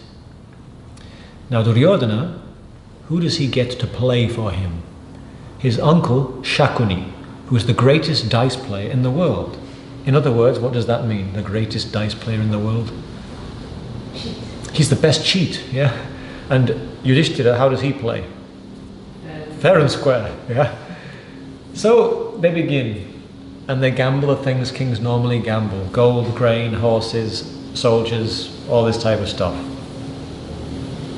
Before long, Yudhishthira has lost his grain, his gold, his army, all of this. Okay, well, you've had a nice throw of the dice today, Duryodhana, shall we stop? I don't think I've got anything left. And what does Duryodhana say? No. You've got so much left. For example, your brothers. And Yudhishthira accepts, and one by one he loses his brothers. And then he loses himself. And now Yudhishthira says, well, I think we better stop now. It's not, now I'm your slave, And then Duryodhana says, no. You still have one thing. And what is this that he wants to stake in the gambling match? His wife, called Draupadi. Say Draupadi. Draupadi. Now Draupadi is known as the most beautiful woman in the whole world. And she is married to all 5 of the Pandavas. It so happened that because she was such a beautiful woman and a princess, there was a lot of competition to win her hand. And so her father, Drupada, said, okay, let's do like this. We'll set up a contest. There will be a target enmeshed in an iron cage that is twirling in space. And the candidate for my daughter's hand will be looking away from it. He will look into the reflection of a pool of water that will be churned with wind upon it, and looking away, he will have to fire the arrow behind him and penetrate the target. And the one who's able to do this can win my daughter. Who can do this? Only 2 people. One is Karna. Remember Karna? But when Karna is about to take aim, Draupadi ridicules him because he's not of royal, apparently he's not a royal birth. And he misses. And then who steps up? Arjuna. And Arjuna hits the target. Draupadi is won. They're walking home that night, and as they're walking home, they say, "Mother, today Arjuna's won a wonderful thing for us." And she says, "Whatever he has won, share it equally among the 5 of you." And so they do. So you have these Pandavas. Duryodhana was jealous of them, but Draupadi, he's lost it over her since the first day he saw her. So now he thinks he has the chance. And he says, no, you still have something. You can stake your wife. And Yudhishthira says, I'm now a slave, so I've given up. She is no longer my wife. She is her own person. I cannot stake her. And Duryodhana says, no. You can stake her. Let's play. And of course, he wins a game. And then he sends one of his brothers to bring her into court. Now she's menstruating, so she's not in public these days. She's just wearing her kind of, the simple clothes that she would wear at home, simple sari. And this next brother of Duryodhana comes to take her. And he explains the situation, and she says, well, I will not come. My husband, who don't know what he's been playing at, but he was not qualified to lose me, having already lost himself. I refuse. Dushasana he basically drags her into the court. Can you imagine the shame of this? She's the princess. She's married to these 5 Pandavas. And now she gets dragged into the court when she's menstruating. But she's very proud, Draupadi, and she stands there and she lets everybody know what she thinks about this. But then Duryodhana orders, he says, slaves, even though she's wearing her plain clothes, she's a princess, so it's silks. He says, slaves do not wear silk, disrobe her. So he wants to have her stripped naked, menstruating in the middle of the court. What do Bhima and Arjuna want to do right now? Yeah, they want to kill Duryodhana and Dushasana right then and there. But Yudhishthira says, no, don't. So Bhima and Arjuna are literally, they're ready, they can barely contain themselves. And Duryodhana says to his brother, he lifts up his cloth and he says, bring her here. And then Bhima says, I will not rest until I have broken his thigh, pointing to Duryodhana, until I have washed his hair in her blood, pointing to Dushasana. But Draupadi at this point prays to Krishna. And so Dushasana is trying to disrobe her, but her sari keeps getting longer and longer and longer and longer and longer and longer. And Dushasana falls down dizzy on the ground. And everybody is so shocked by this. And then people say to Duryodhana, look man, you went too far. You got to give it. Everybody knows you cheated, you got to give it back. And Duryodhana's like, what are you talking about? For so long I've waited for this day. And the father's like, no, you can't become a king by cheating. Everybody sees this. And so Duryodhana says, no, let it be like this. I'm not going to give them everything back, but we'll play one more time. I give him back his brothers, I give him back his wife, but the kingdom's mine. Let's play one more time. If they win, they can have all their possessions and their half the kingdom back. But if they lose, it all comes to me. And they've got to go into exile for 12 years. 11 years in the forest living like beggars and mendicants. Then in the 12th year they must come back into society but remain undiscovered. And if they're discovered, the whole 12 years starts again. This happens. Who wins the dice game? Duryodhana. Off they go into exile. Draupadi, Bhima, Arjuna, not happy at all. Yudhishthira, he's quite happy. In the forest, he's hanging out with sages all the time. He's having a great time. But in the forest, Bhima and Arjuna go on great adventures.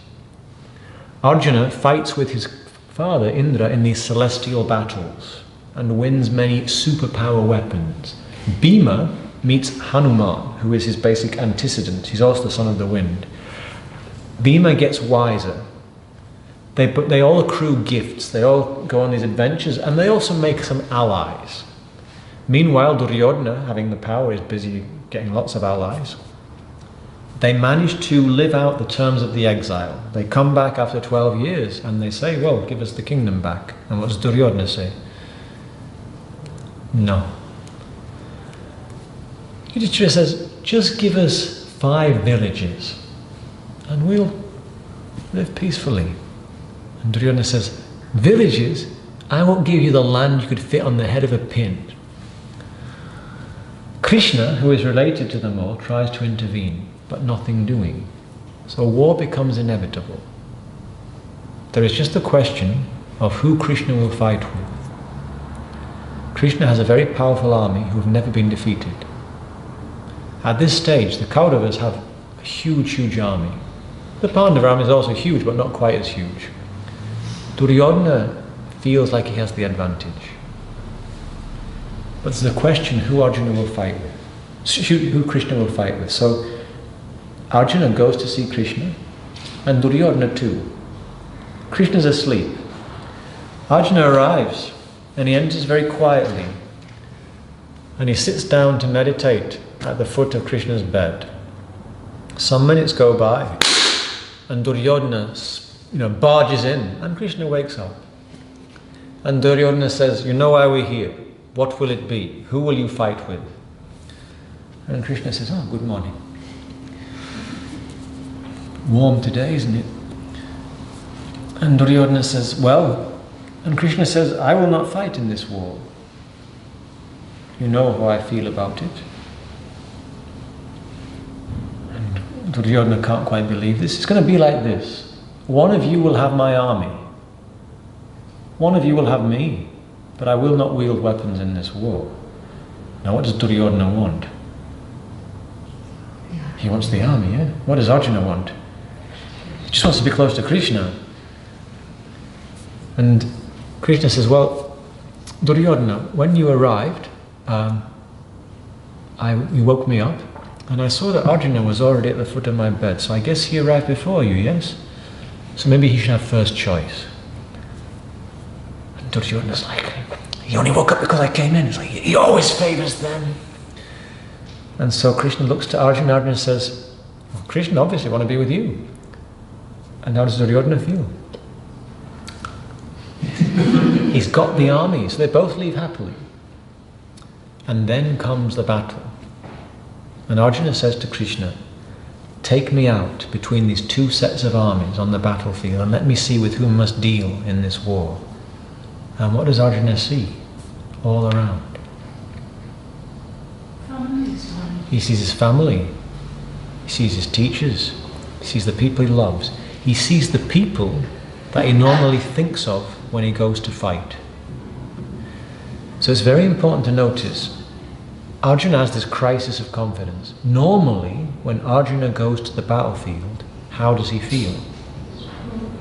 Strong, confident, he's looking forward to it. This is his art, his craft, he can't wait. But this day he goes to the battlefield, and it's like the code he has lived by fails.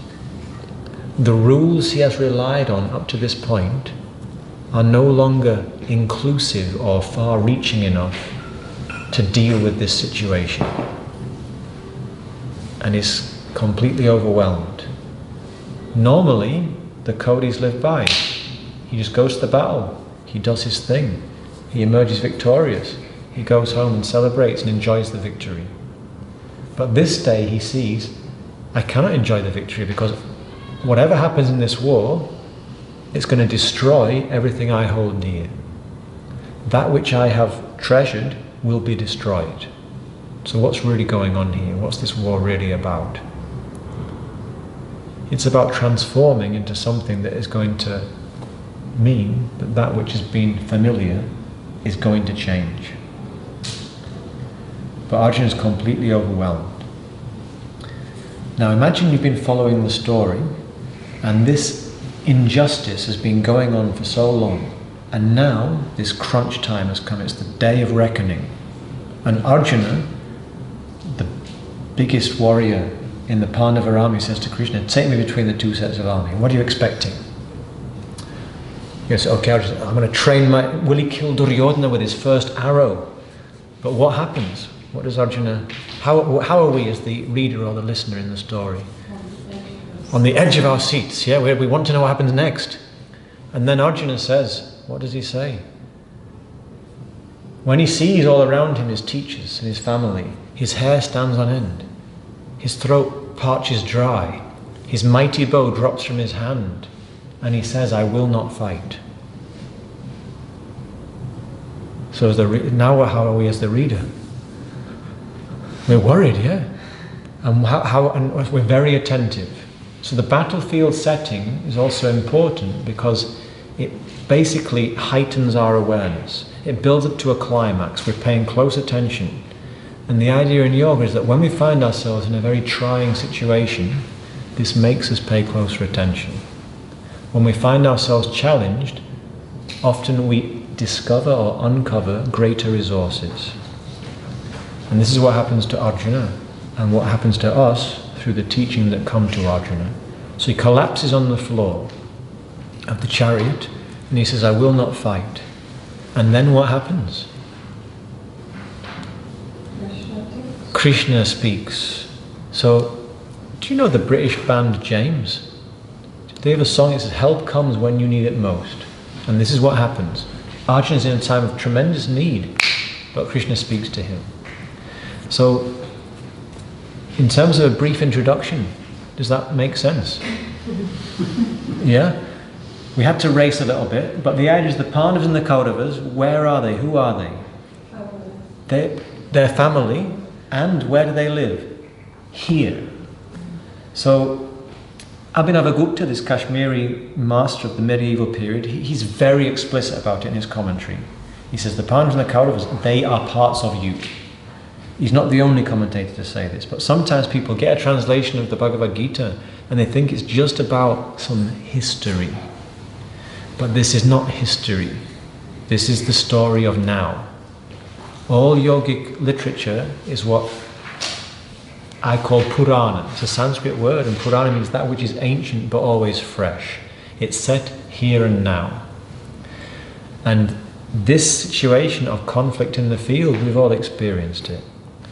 And the Bhagavad Gita, we find ourselves on this battlefield every time we come to that point in life where the rules we've lived by up to now are no longer adequate for the challenge that we find ourselves facing. So this is where the Gita begins. And Arjuna's on the floor. So shall we go into the text? Yeah?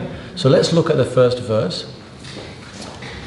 I'll recite 8 syllables, then we'll repeat them together, yeah? So we have Sanjaya Uvacha, together.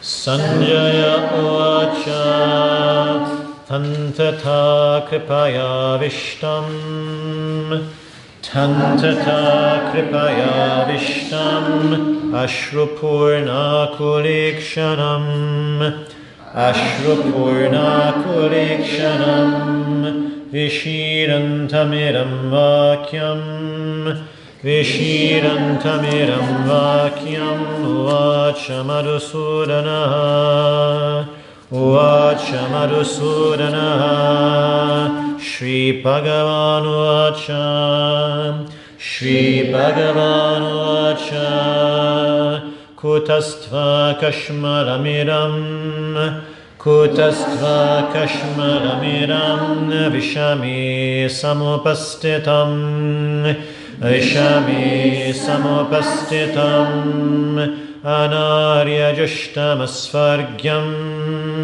Anarya Jushtamasvargyam Akirtikaram Arjuna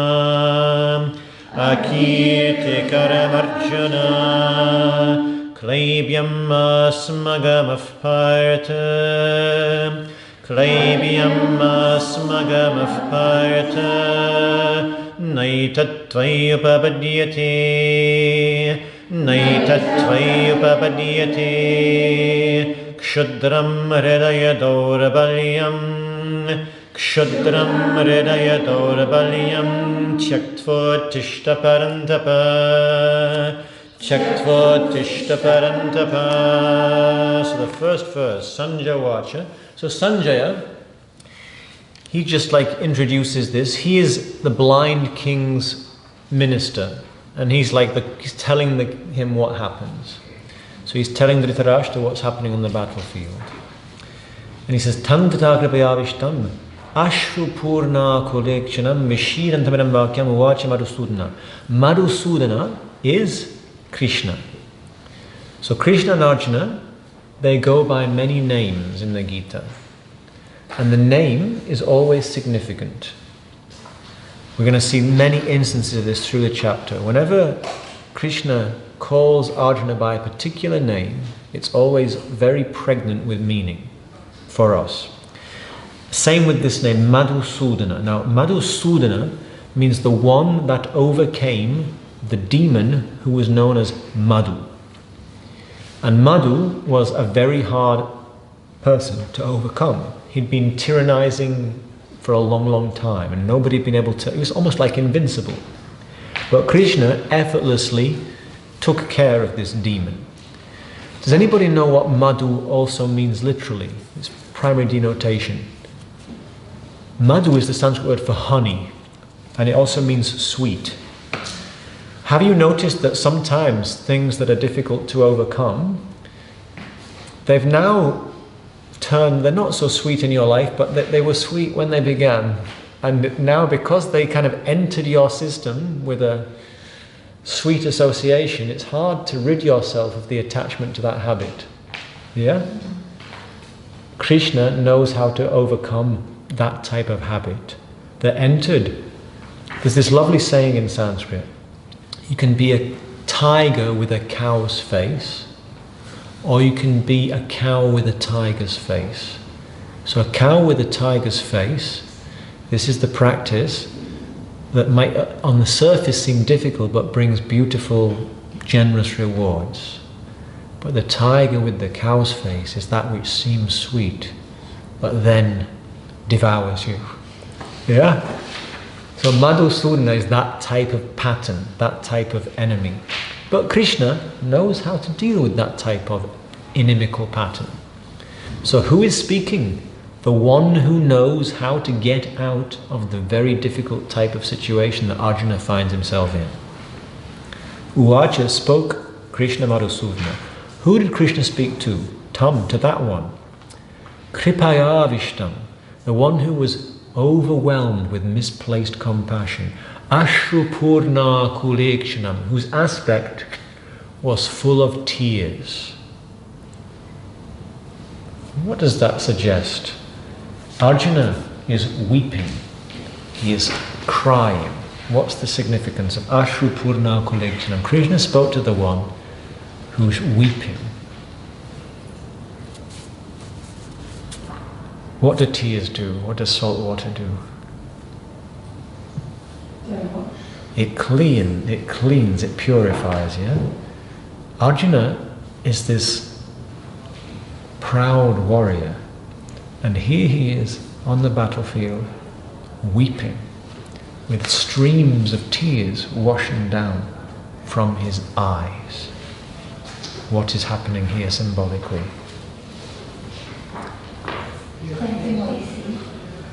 Arjuna, up to this point, has been following a trajectory.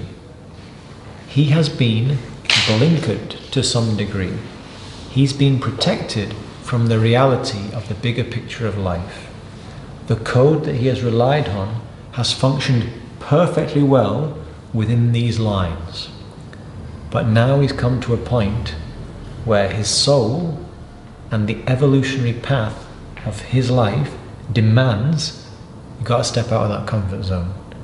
The rules you've been living by are no longer inclusive or vast enough to take you where you need to go next.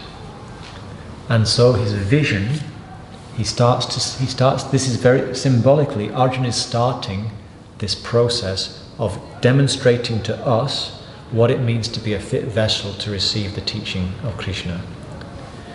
When the warrior breaks down and cries, he washes himself clean of his attachment to things having to be a certain way. Does that make sense? Yeah? And also this idea of help comes when you need it most, which is a feature in many spiritual traditions. The idea being is help is always available. We just have to make ourselves available to it. When we open, when we soften our defenses, we allow different help to come in. And so all of that's happening here. He starts to cry, and his fixated egoic outlook starts to be washed clean. Does that make sense? Yeah? So to this one, to the one who is basically shedding the tight grip on things being a certain way, the one who is letting down his defenses, who's creating space, who's washing away things having to be a certain way, to that one Krishna speaks. And who is Krishna? Sri Bhagavan, glory, the one who knows the glory of wholeness. This is who speaks. So from that partiality, from that to the one that is overwhelmed, wholeness speaks. And what does wholeness say? Krishna, the voice of conscience. What does he say? Kuta. What does kutaha mean? In Sanskrit, kutaha katam, kim, kaha. These are all question words. Kutaha means how, why. Kutastva kashmalamidam, vishame samupastidam. He says, how have you let this weakness come upon you at this, the critical moment? Anarya jushnam. This is not worthy of you, Arjuna. It does not suit you. Akirtikaram. It will not do you any good. It will bring you infamy, not glory. It won't do you good here or hereafter, Arjuna. Klaibhyamma smagamav parta. Naitat vayubhadyati. Throw off this meager faint-heartedness, Arjuna. It does not suit you. Kshudram hridaya daurbalyam. Having cast aside this faint-heartedness, this cowardly, meager faint-heartedness, uttishta. What does uttishta mean? Get up, stand up. That's what it means. Yes, rise up, Mahābhārata, Parantapa, like the great hero you really are. Parantapa, you who can scorch your enemies. So, Arjuna, the first thing Krishna says is like, don't worry, Arjuna, it'll all be all right. No. What does he say? Stop being such a baby. Yeah. He says, you're not a baby. Get up. When you're on the floor, it's like it's like Arjuna is feeling completely weighed down, pressed down, confined, trapped by the dilemma, by the situation he's finding himself stuck in. And Krishna says, stand up. So imagine if we all stand up now, what happens to our perspective? It's different, yeah? Now, one of my Indian teachers, he always says, James, remember, your problem is smaller than you are. Because your problem exists in your awareness. You can look at it. So, in yoga theory, when we find ourselves in times of trouble, stand up, step back, look at it. And as soon as we notice that we're in a troubled situation, we're empowered. As soon as we notice that we're out of balance, we can then do something about it.